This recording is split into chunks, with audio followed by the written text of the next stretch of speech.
మీ పేరేం పేరు బ్రదర్? మధు బలికే మధు అన్న నా పేరు. చౌటుపల్లి నుండి వచ్చా, తంగడపల్లి విలేజ్. చాలా మంది చోటుపల్లి నుంచి ఆ పరిసర ప్రాంతాల నుంచి వచ్చారు. మా భూములు మాకు కావాలి, నిర్ణయాలు వెనక్కి తీసుకోవాలి త్రిపుల్ ఆర్ అని చెప్పి మాట్లాడుతున్నారు. ఏం చెప్తారు? ట్రిపుల్ ఆర్ ఇప్పుడు వచ్చిన కాంగ్రెస్ గవర్నమెంట్, రేవంత్ గవర్నమెంట్ అది ఒక రింగుని 88 ఎకరాలకి పెంచింది. ఓన్లీ రింగు చౌటుపల్లి నియర్గా, చౌటుపల్లి మున్సిపాలిటీ ఏరియాలో.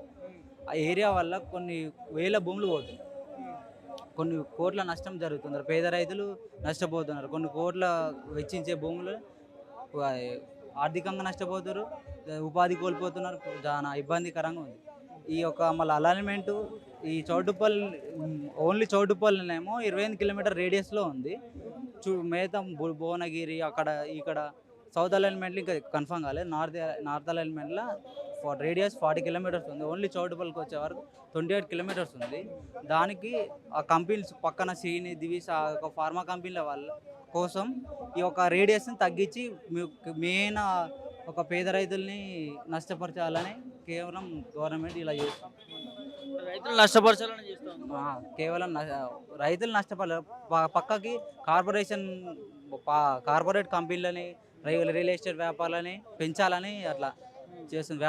రియల్ ఎస్టేట్ వ్యాపారాలకి అనుకూలంగా, వాళ్ళకు అనుకూలంగా గవర్నమెంట్ చేస్తుంది. ప్రైవేట్ కార్పొరేట్లను కాపాడాలి, కంపెనీలు కాపాడాలని ప్రభుత్వం చూస్తూ ఉంటాం. మరి రైతుల పరిస్థితి ఏంటి? రైతు పరిస్థితి వాళ్ళు ఎటుపోతే నాకేంది, అంతే అలానే ఉంది గవర్నమెంట్. రైతుల కోసం ఎక్కడా లేదు గవర్నమెంట్, రైతుల కోసం లేదు. కార్పొరేట్ సంస్థల కోసం, వాళ్ళ కమిషన్ల కోసం చూసుకుంటున్నారు. కాంట్రాక్టర్లు కమిషన్ల కోసం చూస్తున్నారు. కేవలం ఈ యొక్క రైతు యొక్క బాగు కోసం, పేద ప్రజల కోసం ఏ గవర్నమెంట్ వెచ్చిస్తలేదు. మీకెంత పోతుంది భూమి? మాది 2 ఎకరాలు పోతుంది అన్న. ఉన్న 4 ఎకరాలు 2 ఎకరాలు పోతుంది. మీ వ్యవసాయమే బతుకుంటాం. ఒకళ్ళు జాబ్కి లేవు. అలాగే మీ గ్రాడ్యుయేట్ మాకు ఒక జాబ్ కూడా ఇయ్యారు.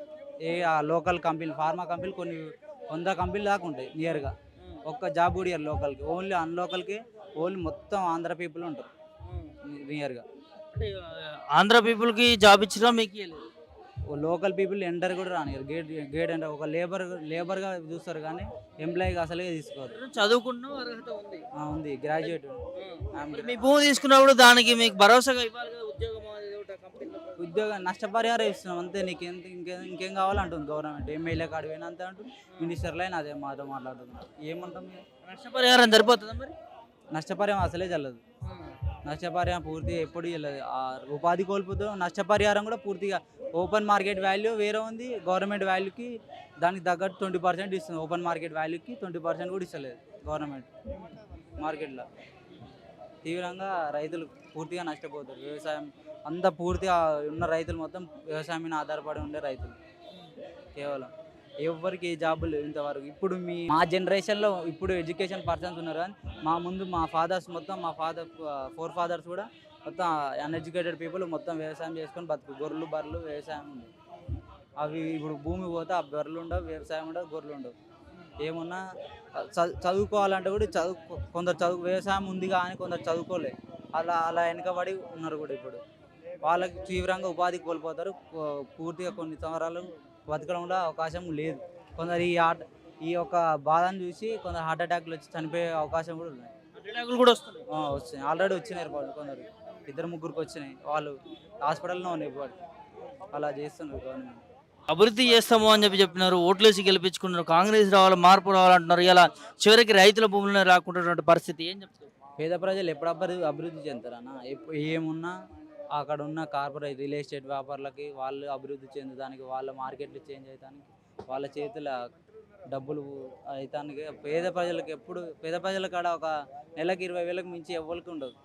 ఒక మామూలుగా మిడిల్ క్లాస్ పీపుల్ ఈ యొక్క ఏమున్న కార్పొరేట్ సంస్థల కోసమే ఇదంతా గవర్నమెంట్ చేసేది. అంటే మా భూమి మాకు కావాలి అంటే చౌటుపల్లి నుంచి పెద్ద ఆవిడ కూడా మరి వచ్చి ఇక్కడ ధర్నాలో పాల్గొనడం జరిగింది. ఏం పేరమ్మా? నా పేరు సారమ్మ. సారమ్మ. సారం. ఏంది మీ భూమి మీకు కాకుండా పోతుందా? పోతుంది ఆయన. ఎక్కడ పోవాలి మేము? మా పిల్ల తరాలు అన్ననే బతికినాం. మా బర్రు దొడ్లు ఏం ఎక్కువ తక్కువ ఏం లేదు. భూమి కూడా 4 ఎకరాలు ఉంది. ఆ 4 ఎకరాలు పోయినాక ఏం ఎక్కడ పోవాలి? మేమే రాజ్యం పోవాలి. అదే 4 ఎకరాల వల్ల పోతుందా? పోతుంది 4 ఎకరాలు. మరి ఏ రాజ్యం? 3 సార్లు పోయింది. ఇప్పటికి 3 మాటలు పోయింది, కంపెనీలో పోయింది. వీళ్ళకి అమ్ముకున్నాం ఇంత ఉన్నదే 4 ఎకరాలు. 4 ఎకరాలు పోతుంది ఏ రాజ్యం భూమి, మేము మాకు భూమే కావాలి, మాకు ఏదేం వద్దు అని అంటున్నాం, కోరుకుంటున్నాం. భూమి కావాలి ఏదో ఉందంటున్నారు. ఏదేం వద్దు కోరుకుంటున్నాం, మేము భూమి ఎక్కడన్నా ఏమైనా యాడి ఇవ్వకున్నా కానీ మాకు అక్కడ గొల్లోని పాలిస్టర్ కూడా మస్తుగా ఉన్నాయి, అక్కడ ఎక్కడన్నా చూపించండి. మా పిల్లలు ఎక్కడ పడతారు, మేము చచ్చిపోయినా కానీ నా పిల్లలకు ఉండాలి కానీ ఇంత దీని ఈ పిల్లలే లేకుండా అవుతుందా? లేకుండా అవుతుంది. ఎంతమంది అమ్మ పిల్లలు? నాకు 3 కొడుకులు. 3 కొడుకులు. మరి 3 కొడుకులు రాసిచ్చినావు భూమి నీకే ఉందా?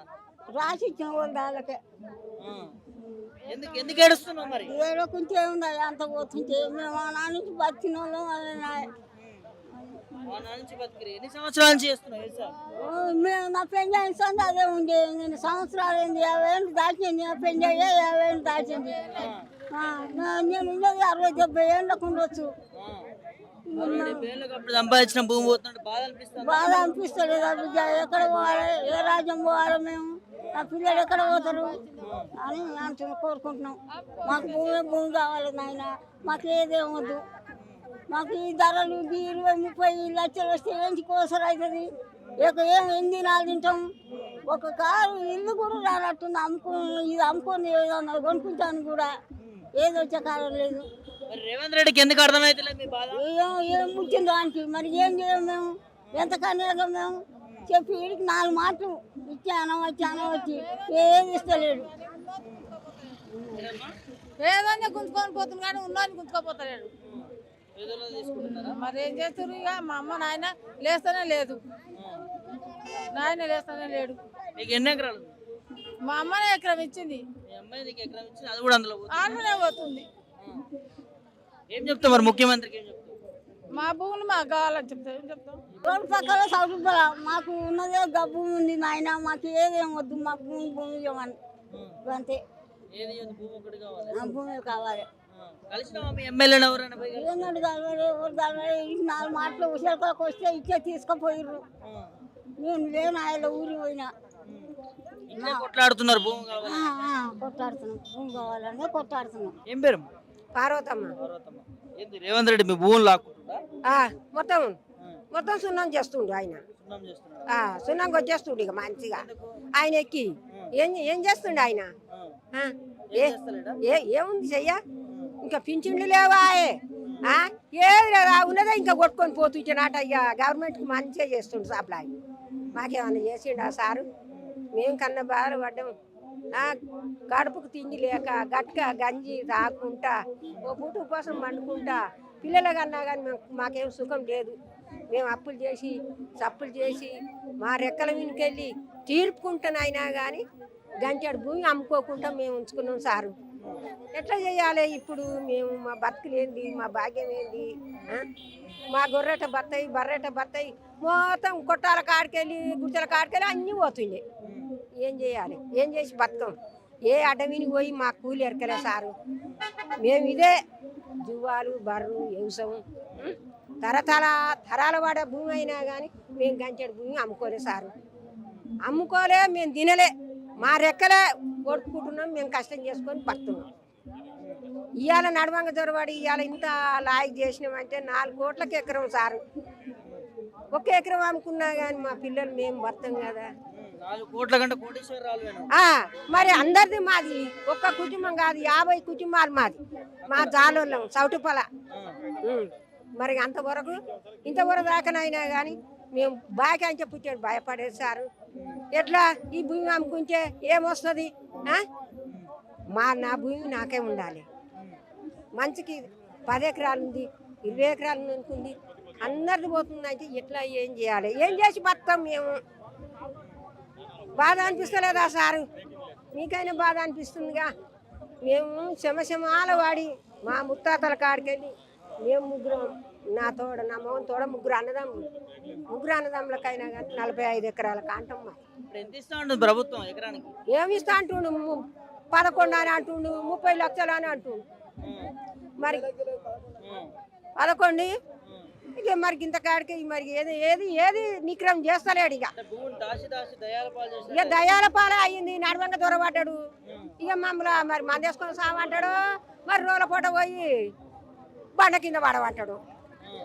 మరి అసమంటోడు 4 కోట్లకి ఎకరం ఉన్నా కానీ ఎకరానికి 1 కోటి రూపాయలు ఇచ్చినా మాకేం 7 రోజులు రోడ్డున పడేసిండు. అంత రోడ్డు మీద పడేసిండు. మొత్తం రోడే ఇక మొత్తం రోడ్కే చేసిండు. ఈయనకి ఏం చేసిండు? దాన్ని చేసిండా? డెవలప్మెంట్ చేస్తున్నాడట రేవంత్ రెడ్డి. ఆ? డెవలప్మెంట్ చేస్తున్నాడట. ఏం డెవలప్ చేసినా దానికే ఇప్పుడే కనబడుతుంది కదా సారు. నువ్వు నడవంగా కొట్టించినామంటే అయిపోయింది. అంతే అంట. ఆ, మేము ఏం కష్టం చేసుకొని బతకం. మా గర్రు బర్రు మేము మా పిల్లలు ఏమున్నా రైతులం వ్యవసాయం గొర్రు బర్రు. గొర్రెలోనికి ఏముంటుంది సారు? ఆడితోటే బరకతి. గంటడి భూమి అయితే అట్నే ఉంచుకున్నాంగా మేము. మరి మాకేం సేవ పెడుతుంది ఇది? న్యాయానికి న్యాయమన్నా నడవని, లేకుంటే రోడ్ అన్న మార్చని. రోడ్ మార్చితే ఇంకింత నిమ్మతమే మాకు. ఏం చెప్తావు పెద్ద ఇప్పుడు రేవంత్ రెడ్డికి నువ్వు ఏం చెప్తావు చెప్పు. ఏం చెప్తాం? భూమికి భూమి నియమాను, లేకుంటే మార్కెట్ ధరనే వచ్చాం. అంతే అంట. మరి ఏం చేస్తాం? లేకుంటే రోడ్ పూట ఇంత మంది వేసుకొని సావని చేస్తాం. మరి ఏం చేస్తాం? అందుకే కాంగ్రెస్ పార్టీని గెలిపించుకుంది. ఉన్నదంతా నేను గెలిపించిన కొత్తమూరు పార్టీ వేసినాడు వేస్తూనే ఉంటాడా? అంతేనా? నేను మంచిగా చేసిన మంచిగా చేస్తున్నా అనుకుంటే వచ్చా అయిపోయి కుదకని మటం కొరిగేది తెలియదు. నువ్వు ఓటు వేయలేదా కాంగ్రెస్ కి? ఇక వేసినామా వేయలేదు. అమ్మో చెప్పొద్దు అది. అంతేనా? కేసీఆర్ కూడా వేసినాను ఆయన. కేసీఆర్కి వేసినాము ఇంకోసారి ఏం చేస్తాను చెప్పు. ఓ ఆయన అయినా కానీ తెలంగాణ తెచ్చిండు, కరెంట్ 24 గంటలు ఇచ్చిండు. ఇక మరి ఈయనకి ఏం చేస్తుండు? ఓ అత్తలకు 3000, కోడాళ్ళకి 2500. ఏ మా ముసలోని కూడా లేదు పింఛని. 4000 వస్తలేవా ఇప్పుడు? అంతే. ఒవ్వరికి లేదు నా ఇంట. మరి ఇప్పుడు తీసుకుంటా 2000, అప్పుడు మేము వచ్చినాక 4000 ఇస్తామని అన్నాడు. చెప్పిండు కానీ ఏది లేదు. ఏది లేదు. మాకైతే భూమి అన్న కావాలి. ఆయన ఏం చేయించినా కానీ మా భూమి అన్న మాకేమను అంతే సారు. రీజనల్ రింగ్ రోడ్డుకి సంబంధించి కాంగ్రెస్ ప్రభుత్వం వచ్చిన తర్వాత గత ప్రభుత్వంలో రింగ్ రోడ్డుకి సంబంధించి మ్యాపింగ్ ఎలా ఉంటే ఈ ప్రభుత్వం వచ్చినాక మ్యాపింగ్ చేంజ్ చేసిందంటూ కూడా అక్కడ ఉన్నటువంటి రైతులు కావచ్చు, రైతు సంఘాలు కావచ్చు ఆందోళన వ్యక్తం చేస్తున్న పరిస్థితి చూస్తాను. ఒకసారి మ్యాప్లో చూడొచ్చు, బ్లూ కలర్లో ఉన్నటువంటిది ఇప్పుడున్నటువంటి కాంగ్రెస్ ప్రభుత్వం తీసుకొచ్చినటువంటి మ్యాపింగ్ అనుకోవచ్చు, బ్లూ కలర్లో ఉన్నది. సో గతంలో బీఆర్ఎస్ ప్రభుత్వం ఉన్నప్పుడు సో ఈ విధంగా ఈ మ్యాపింగ్ అనేది తీసుకురావడం జరిగింది. సో ఇప్పుడు ఈ అలైన్మెంట్ ఏదైతే చేంజ్ చేయడం వల్ల దాదాపు చాలామంది రైతులకి నష్టపోతున్నటువంటి పరిస్థితి ఉంది అంటూ కూడా వాళ్ళు ఆందోళన వ్యక్తం చేస్తున్నటువంటి పరిస్థితి చూస్తున్నాం. మనతో పాటు కొంతమంది రైతులు ఉన్నారు, వారితో మాట్లాడి మరిన్ని విషయాలు చర్చిద్దాం. చెప్పండి అన్న, మీ పేరు? నా పేరు భోగే, మందల కూడా మరి. ఏంది ఎట్లా చూస్తున్నావు ఈ మ్యాపింగ్ చేంజ్? దక్షిణ భాగం 40 కిలోమీటర్ పోయింది కాబట్టి ఉత్తర భాగం కూడా 40 కిలోమీటర్ చేయవలసి కోరుకుంటున్నాం. ఇప్పుడు 6 జంక్షన్లు ఉన్నాయి, 4 జంక్షన్లు 40 కిలోమీటర్ పోయింది. ఉన్న భువనగిరి చౌటిపల్లి జంక్షన్ కూడా 40 కిలోమీటర్లు అని కోరుకుంటున్నాం. ఎందుకంటే వాళ్ళు ప్రియకాంత్ తోటి, అనిల్ కుమార్ రెడ్డి తోటి, రాజగోపాల్ కానీ, మంత్రి వెంకరెడ్డి గారు కానీ మాకు వాగ్దానాలు ఇస్తే మేము కాంగ్రెస్ కాబట్టి గెలిపించుకున్నాం మేము రైతులం. ఇప్పుడు మనం గెలిచినాక మేము మారుతలేరు. వాళ్ళు చెప్పారా మారుతాను వెంకరెడ్డి గారు చెప్పారు. మరి రాగిరి కలెక్టర్ ఆఫీస్ గారు చెప్పారు. మళ్ళీ మా ఎంపీగా ఉన్నప్పుడు మా ప్రభుత్వం వస్తే మారుతామని ఎన్నోసార్లు చెప్పారు వెంకరెడ్డి గారు. కాబట్టి మేము ఓట్లు వేయించుకున్నాం, గెలిపించుకున్నాం. కాబట్టి రైతులకు ఇచ్చిన మాట ప్రకారం ఉండవలసిందే కూర్చున్నాం. మాకు చౌటుప్పల విలువైన భూములు పోతున్నాయి. 1 కోటి నుంచి 5 కోట్ల భూములు ఉన్నాయి. అదే మున్సిపాలిటీకి వెళ్ళిపోతుంది, ప్లాట్లు పోతున్నాయి, ఇండ్లు పోతున్నాయి. కాబట్టి దయచేసి ఇంకో 10 కిలోమీటర్ పోతే గవర్నమెంట్ కూడా అది భారం తగ్గుతుంది. కాబట్టి ఇంకో 10 కిలోమీటర్ పోతే బాగుంటుందని కోరుకుంటున్నాం ప్రభుత్వాన్ని. అంటే ఇప్పుడు మీరు గెలిపించుకున్న మంత్రులు అక్కడే ఉన్నారు, ఎమ్మెల్యేలు ఎక్కడ ఉన్నారు? మాట తప్పారు. ఏమంటారు ఇప్పుడు? ఏమంటారు అయితే చూద్దాం డబ్బులు ఎక్కిస్తాం, మారుతాం అని అంటున్నారు. ఎమ్మెల్యే కానీ కుమ్మవాళ్ళకి మన నుంచి కావట్లేదు. ఏమనంటే ముఖ్యమంత్రి దగ్గర ఉందంతా మేమేం చేయలేకపోతున్నాం, అది మాకేం ఇస్తలేడు ఈ అర్హత అని చెప్తున్నాడు. మారుస్తే పరిస్థితి ఏంది? మారుస్తేనే బాగుంటుంది. ఇప్పుడు ఇక్కడ రేట్లు ఎక్కువ ఉన్నాయి, ఆల్రెడీ డెవలప్ అయిపోయింది. చౌటుపల్లి మండలం కానీ, భువనగిరి కానీ, ఒల్లిగొండ దగ్గరలో మున్సిపాలిటీకి వచ్చేసినాయి.